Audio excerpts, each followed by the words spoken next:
Hi guys, Happy New Year. Welcome back to Lakshika Ragu YouTube channel. So friends, ಎಲ್ಲ ಕಹಿ ಘಟನೆಗಳನ್ನ, ಎಲ್ಲ ಬ್ಯಾಡ್ ಮೆಮರೀಸ್ನ, ಎಲ್ಲ ನಾವೇನೇನು ಕಷ್ಟಪಟ್ಟಿದ್ದೀವೋ, ಏನೇನು ಹರ್ಡಲ್ಸ್ ನಾವು ಅನುಭವಿಸಿದ್ದೀವೋ ಎಲ್ಲ ಹೋದ ವರ್ಷಕ್ಕೆ 2024ಗೆ ಮೂಟೆ ಕಟ್ ಬಿಸಾಕಿ ನಾವು ಹೊಸ ವರ್ಷನ ಹೊಸತನವಾಗಿ ಹೊಸ ಬಿಲ್ಡಿಂಗ್ಸ್ ಮಾಡಿಕೊಂಡು ನಾವು ಸ್ಟಾರ್ಟ್ ಮಾಡ್ಕೊಳ್ಳೋಣ ಪಾಸಿಟಿವ್ ವೈಬ್ಸಿಂದ. ಸೊ ಎಲ್ಲರೂ ನಿಮ್ಗೆ ಏನೇನು ಇಷ್ಟ ಬರುತ್ತೋ ಅದನ್ನ ವರ್ಷನ ಖುಷಿ ಖುಷಿಯಾಗಿ ವೆಲ್ಕಮ್ ಮಾಡಿ. ಅದರಲ್ಲಿ ಫ್ಯೂ ಟೆಂಪಲ್ಸ್ನ ವಿಸಿಟ್ ಮಾಡೋಣ ಅನ್ಕೊಂಡಿದ್ದೀವಿ. ಬನ್ನಿ ಫ್ರೆಂಡ್ಸ್, ಇವತ್ತು ವ್ಲಾಗ್ ನಿಮ್ಮ ಜೊತೆ ನಾನು ಸ್ಟಾರ್ಟ್ ಮಾಡ್ತೀನಿ. First vlog of the year ಆಗಿರುತ್ತಿದ್ದು. ಸೊ ಬನ್ನಿ ಫ್ರೆಂಡ್ಸ್, ನಾನು ಇವಾಗ ವ್ಲಾಗ್ ಮಾಡ್ತಾ ನಿಮ್ಮ ಜೊತೆ ವ್ಲಾಗ್ ಕಂಟಿನ್ಯೂ ಮಾಡ್ತೀನಿ ನಾನು. ನೆಮ್ಮದಿಯಾಗಿ ಬೆಳಿಗ್ಗೆ ಬೇಗ ಎದ್ದು ಮನೆಯಲ್ಲೆಲ್ಲ ಪೂಜೆ ಮಾಡಿ ಸರಿ ದೇವಸ್ಥಾನಕ್ಕೆ ಹೋಗಿ ದರ್ಶನ ಮಾಡ್ಕೊಬರೋಣ ಅಂತ ಬೆಳಿಗ್ಗೆ ಬೇಗನೆ ಹೊರಟ್ವಿ. ನಾವು ಹೊರಡ್ಬೇಕಾದ್ರೆ ಸುಮಾರು 7 o'clock ಆಗಿತ್ತು. ಯಾಕಂದ್ರೆ ದೇವಸ್ಥಾನ ರಶ್ ಇರುತ್ತೆ, ಎಲ್ರಿಗೂ ರಜಾ ಇರುತ್ತಲ್ವಾ. ನ್ಯೂ ಇಯರ್ ಬೇರೆ ರಶ್ ಇರುತ್ತೆ, ಮಕ್ಳು ಎತ್ಕೊಂಡು ಆಗಲ್ಲ ರಶ್ ಅಲ್ಲಿ ಅಂತ ಅಂದ್ಬಿಟ್ಟು ನಾವು ಸ್ವಲ್ಪ ಬೇಗನೆ ಬಿಟ್ವಿ ಮನೆನ. ಇವತ್ತು ನಾವು ಮೆಜೆಸ್ಟಿಕ್ ಅಲ್ಲಿರೋ ಹನ್ನಮ್ಮನ ದೇವಸ್ಥಾನಕ್ಕೆ ಮತ್ತೆ ಹೈಗ್ರೀವ ದೇವಸ್ಥಾನಕ್ಕೆ ಹೋಗ್ಬೇಕು ಅಂತ ಪ್ಲಾನ್ ಮಾಡ್ಕೊಂಡಿದ್ವಿ ನೈಟೇನೆ. ಫ್ರೆಂಡ್ಸ್, ಮನೇಲಿ ಚಿಕ್ಕ ಮಕ್ಳು ಇದಾರಲ್ವಾ, ಸೊ ನೈಟೇನೆ ಸೆಲೆಬ್ರೇಷನ್ ಮಾಡಿಲ್ಲ ಬೆಳಿಗ್ಗೆ ದೇವಸ್ಥಾನಕ್ಕೆ ಹೋಗ್ಬೇಕು ಅಂತ ಅಂದ್ಬಿಟ್ಟು ಬೇಗನೆ ಮಲ್ಕೊಂಡ್ವಿ ರಾತ್ರಿ. ಇನ್ನು ಮನೆ ಹತ್ರ ದೇವಸ್ಥಾನ ಇದು, ಬೆಳಿಗ್ಗೆನೆ ಅಭಿಷೇಕ ನಮ್ಮ ಮಾವ ಹೋಗಿ ಬಂದಿದ್ರು. ಸೊ ಇದಕ್ಕೆ ನಮ್ ದೇವ್ರಿಗೆ ಒಂದ್ ಕೈ ಮುಟ್ಕೊಂಡು ಹೊರಟ್ವಿ ಮೆಜೆಸ್ಟಿಕ್ ಕಡೆಗೆ. ಆಚೆ ನೋಡಕ್ಕೆ ಅಷ್ಟು ರಶ್ ಕಾಣಿಸ್ತಿಲ್ಲ, ನೋಡ್ಬೇಕು ಒಳಗಡೆ ಹೆಂಗಿರುತ್ತೆ ಅಂತ ಅಂದ್ಬಿಟ್ಟು. ಅಣ್ಣಮ್ಮ ಮಕ್ಕಳ ತಾಯಿ ಅಂತ ಹೇಳ್ತಾರೆ.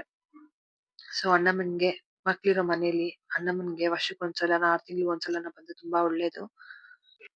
ನಾವ್ ಆಲ್ಮೋಸ್ಟ್ 6 ತಿಂಗಳಿಗೆ ಒಂದ್ಸಲ ಬರ್ತೀವಿ. ಬಂದಾಗ್ಲೆಲ್ಲ ಹಿಂಗೆ ಮೊಸರು ಮತ್ತೆ ಮೆಣಸು ಇಲೆ ತಿಕ್ಕೊಂಡು ಮನೇಲಿ ನಮ್ಗೆ ಮಕ್ಳಿಗೆ ಎಲ್ರಿಗೂ ಇಲೆ ತಿಕ್ಕೊಂಡು ನಾವು ದೇವ್ರನ್ನ ನರಸ್ಕೊಂಡು ಈ ತರ ಪೂಜೆ ಮಾಡ್ಕೊಂತೀವಿ ನಾವು 6 ತಿಂಗಳಿಗೆ ಒಂದ್ಸಲ. ಮಕ್ಳಿಗೆ ಅಂತಲ್ಲ, ದೊಡ್ಡವರು ಏನಾದ್ರು ಹೆಲ್ತ್ ಇಶ್ಯೂಸ್ ಇದ್ರೆ ಇಲ್ಲ ಮಕ್ಳಿಗೆ ಬಾಲಗೃಹ ಆಗೋದಾಗ್ಲಿ ಇಲ್ಲ ಅಮ್ಮ ಬರೋದಾಗ್ಲಿ ಎಲ್ಲ ಮಾಡಿದ್ರೆ ಎಲ್ಲ ಆತರ ಏನಾದ್ರು ಇತ್ತು ಅಂತಂದ್ರೆ ಈ ತರ ಬಂದು ಪೂಜೆ ಮಾಡ್ಕೊಂಡು ಹೋದ್ರೆ ತುಂಬಾ ಒಳ್ಳೇದು ಅಣ್ಣಮ್ಮನ್ಗೆ. ನಾನ್ ಚಿಕ್ಕ ಮಕ್ಳಿಗೆ ಇದು 2ನೇ ಸಲ ದೇವಸ್ಥಾನಕ್ಕೆ ಬರ್ತಿರೋದು. ನೋಡಿ ಫ್ರೆಂಡ್ಸ್, ಎಷ್ಟು ಪೀಸ್ಫುಲ್ ಅನ್ಸುತ್ತೆ ದೇವಸ್ಥಾನ. ಹೊರಗಡೆ ಕೂಡ ಏನು ಅಷ್ಟೇ ರಶ್ ಇರ್ಲಿಲ್ಲ ಅವತ್ತು. ಲಕ್ಕಿಲಿ ಅವತ್ತು ನನ್ ಮಗಳು ತುಂಬಾ ಹಠ ಮಾಡಿಲ್ಲ ಫ್ರೆಂಡ್ಸ್, ಆರಾಮಾಗಿದ್ಲು. ರಶ್ ಕೂಡ ಅಷ್ಟಿರ್ಲಿಲ್ಲ. ಸ್ವಲ್ಪ ಒಳಗಡೆ ಗರ್ಭಗುಡಿ ಹತ್ರ ಸ್ವಲ್ಪ ಸ್ಟ್ಯಾಂಡಿಂಗ್ ಇತ್ತು. ಅದು ಬಿಟ್ರೆ ಎಲ್ಲ ಕ್ಲೀನ್ ಮೂವ್ಮೆಂಟ್ ಮೂವ್ ಕ್ಲೀನ್ ಆಗಿ ಆಯ್ತು. ಕ್ಯೂ ಎಲ್ಲ ನೋಡಿ ಅಣ್ಣಮ್ಮನೆಲ್ಲ ರೆಡಿ ಮಾಡ್ತಿದ್ದಾರೆ ತಗೊಂಡ್ ಹೋಗೋದಿಕ್ಕೆ. ನನ್ ಮಗ್ಳೆಲ್ಲ ಹೊಸ್ದಾಗ್ ನೋಡ್ತಿದ್ದಾಳೆ, ಏನಿದು ಹೊಸ್ದಾಗ್ ಕಾಣಿಸ್ತಿದ್ಯಲ್ಲ ಅಂತ ಅಂದ್ಬಿಟ್ಟು. ಫೈನಲಿ ನಾವ್ ಹೋಗ್ಬೇಕಾದ್ರೆ ಅಣ್ಣಮ್ಮನ್ಗೆ ಅಭಿಷೇಕ ಮಾಡ್ತಿದ್ರು.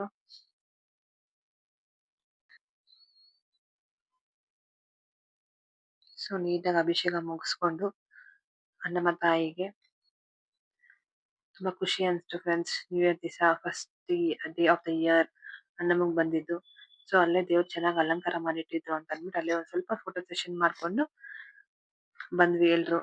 ಬೇಗ ದರ್ಶನ ಆಯ್ತಲ್ವಾ, ಅದಕ್ಕೆ ಒಂದ್ ಸ್ವಲ್ಪ ಕುತ್ಕೊಂಡು ಆರಾಮಾಗಿ ಬಂದ್ವಿ ದೇವಸ್ಥಾನದೊಳಗಡೆ. ಎಷ್ಟು ಚೆನ್ನಾಗಿ ಅಲಂಕಾರ ಮಾಡಿದೆ. ಅಣ್ಣಮ್ಮ ಅಂತೂ ಬೇಗ ಆಯ್ತು ದರ್ಶನ. ಅದ್ ಮುಗಿಸ್ಕೊಂಡು ಪಕ್ಕದಲ್ಲೇ ಇರೋ ಆಂಜನೇಯ ದೇವಸ್ಥಾನಕ್ಕೆ ಬಂದ್ವಿ. ಇದು ಕೂಡ ತುಂಬಾ ಚೆನ್ನಾಗಿ ಅಲಂಕಾರ ಮಾಡಿದ ಆಂಜನೇಯ ದೇವಸ್ಥಾನದಲ್ಲಿ. ಅಲ್ಲೂ ಒಂದು ಪೂಜೆ ಮಾಡ್ಕೊಂಡು ಒಂದ್ ಸಂಕಲ್ಪ ಮಾಡ್ಕೊಂಡು ಒಂದ್ ಅರ್ಚನೆ ಮಾಡ್ಕೊಂಡು ಬಂದ್ವಿ. ಅಡಿಷನಲ್ ಅಣ್ಣಮ್ಮನ್ಗೆ ಮತ್ತೆ ಐಗ್ರೀವ ದೇವಸ್ಥಾನಕ್ಕೆ ಹೋಗ್ಬೇಕು ಅನ್ಕೊಂಡಿದ್ವಿ.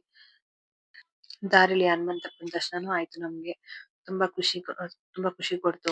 ಅಣ್ಣಮ್ಮನ ದೇವಸ್ಥಾನದಲ್ಲಿ ಆಲ್ಮೋಸ್ಟ್ ಒಂದು 15-20 ಮಿನಿಟ್ಸ್ ಅಲ್ಲಿ ನಮ್ ದರ್ಶನ ಎಲ್ಲ ಆಗೋಯ್ತು ನಮ್ಗೆ. ಕ್ಲೀನ್ ಆಗಿ ಮುಗಿಸ್ಕೊಂಡು ಹಯಗ್ರೀವ ದೇವಸ್ಥಾನಕ್ಕೆ ಬಂದ್ವಿ. ಇದು ಬಸ್ ಸ್ಟಾಪ್ ಆಪೋಸಿಟ್ ಅಲ್ಲೇ ಇದೆ. ಮೆಜೆಸ್ಟಿಕ್ ಬಸ್ ಸ್ಟಾಪ್ ಏನಿದೆ ಅದು ಆಪೋಸಿಟ್ ಬರುತ್ತೆ ಹಯಗ್ರೀವ ಟೆಂಪಲ್. ಇದು ತುಂಬಾ ಫೇಮಸ್ ಫ್ರೆಂಡ್ಸ್. ಮಕ್ಳಿಗಂತೂ ತುಂಬಾ ಒಳ್ಳೇದು ಹಯಗ್ರೀವ ಸ್ವಾಮಿ ದೇವಸ್ಥಾನಕ್ಕೆ ಬಂದ್ರೆ. ಮೇನ್ಲಿ ಮಕ್ಳು ಎಜುಕೇಶನ್ಗೋಸ್ಕರ ಬರ್ತಾರೆ ದೇವಸ್ಥಾನಕ್ಕೆ. ಒಳಗಡೆ ನಮ್ಗೆ ಫೋಟೋ ಅಲೌಡ್ ಇರ್ಲಿಲ್ಲ ಅಂತ ಅಂದ್ಬಿಟ್ಟು ನಾವು ಒಳಗಡೆ ತಗೊಂಡಿಲ್ಲ ಫೋಟೋಸ್. ಸೊ ಆಚೆಯಿಂದಾನೇ ಕ್ಲಿಪ್ಪಿಂಗ್ಸ್ ಆಡ್ ಮಾಡ್ತಾ ಇದೀನಿ ನೋಡಿ. ನಾನ್ ಕೂತ್ಕೊಂಡು ನನ್ ಮಗಳಿಗೆ ಹಯಗ್ರೀವ ಸ್ವಾಮಿ ಮಂತ್ರ ಹೇಳ್ಕೊಡ್ತಿದ್ದೆ. ಅಭಿಷೇಕಕ್ಕೆ ಮತ್ತೆ ಪೂಜೆ ರೆಡಿ ಮಾಡ್ಕೊಂತಿದ್ರು ಅಂತ ಅಂದ್ಬಿಟ್ಟು ನನ್ ಟೈಮ್ ಇತ್ತಲ್ವಾ, ಅದಕ್ಕೆ ಮಕ್ಳಿಗೆ ಸ್ವಲ್ಪ ಮಂತ್ರ ಹೇಳ್ಕೊಡೋಣ ಅಂತ ಅಂದ್ಬಿಟ್ಟು ಮಂತ್ರ ಹೇಳ್ಕೊಡ್ತಿದ್ದೆ ನನ್ ಮಗಳಿಗೆ. ಆರಾಮಾಗಿ ಪೂಜೆ ಎಲ್ಲ ಆಯ್ತು. ತುಂಬಾ ಖುಷಿ ಕೊಡ್ತು ಹಯಗ್ರೀವ ಸ್ವಾಮಿ ಟೆಂಪಲ್ಗೆ ಹೋಗಿದ್ದು. ತುಂಬಾ ದಿವಸ ಅನ್ಕೊಂಡಿದ್ವಿ, ಯಾವಾಗೂ ಆ ನಮ್ಗೆ ದರ್ಶನ ಸಿಗ್ತಾ ಇರ್ಲಿಲ್ಲ. ಹಯಗ್ರೀವ ಸ್ವಾಮಿ ದೇವಸ್ಥಾನ, ಮೆಜೆಸ್ಟಿಕ್ ಹನುಮನ್ ದೇವಸ್ಥಾನ, ಆಂಜನೇಯ ಸ್ವಾಮಿ ದೇವಸ್ಥಾನ ಎಲ್ಲ ಮುಗಿಸ್ಕೊಂಡು ಸ್ವಲ್ಪ ಹೊಟ್ಟೆ ಹಸಿತಿತ್ತು ಅಂತ ಅಂದ್ಬಿಟ್ಟು ಹೋಟೆಲ್ ಬಂದ್ವಿ ನಾಷ್ಟ ಮಾಡೋದಕ್ಕೆ. ಬಂದು ಸ್ವಲ್ಪ ಹೊತ್ತು ಆರಾಮಾಗಿ ರೆಸ್ಟ್ ಮಾಡಿ ನಮ್ಮ ಅಮ್ಮನ ಮನೆಗೆ ಹೋಗ್ಬೇಕಾಗಿತ್ತು. ನಮ್ಮ ಮನೆಗೆ ಬರೋಷ್ಟಕ್ಕೆ ಆಲ್ಮೋಸ್ಟ್ 10:30 ಆಗಿತ್ತು ಬರೋಷ್ಟಕ್ಕೆ. ಬೇಗನೆ ಮುಗಿಸ್ಕೊಂಡೆಲ್ಲ ಬಂದ್ವಿ. ಅದಾದ್ಮೇಲೆ ನಾನು ವರ್ಷ ನ್ಯೂ ಇಯರ್ ದಿವಸ ನಾನು ನಮ್ಮ ಮನೆ ಹತ್ರ ದುರ್ಗಾ ಪರಮೇಶ್ವರಿ ದೇವಸ್ಥಾನಕ್ಕೆ ನಾನು ಮಂಡಕ್ಕಿ ತುಂಬ್ತೀನಿ ವರ್ಷ. This is my 8th year ಅಂತ ಅನ್ಸುತ್ತೆ. ಸೊ ಫ್ರೆಂಡ್ಸ್ ಹೋದ್ವಿ. ಸೊ ನಾನು ಅಲ್ಲಿನ ಕ್ಲಿಪ್ಪಿಂಗ್ಸ್ ನೆಕ್ಸ್ಟ್ ವಿಡಿಯೋಲಿ ಅಪ್ಲೋಡ್ ಮಾಡ್ತೀನಿ ನಾನು. So thanks for watching friends. Please like, share and subscribe to my channel. Thanks for watching. Bye bye.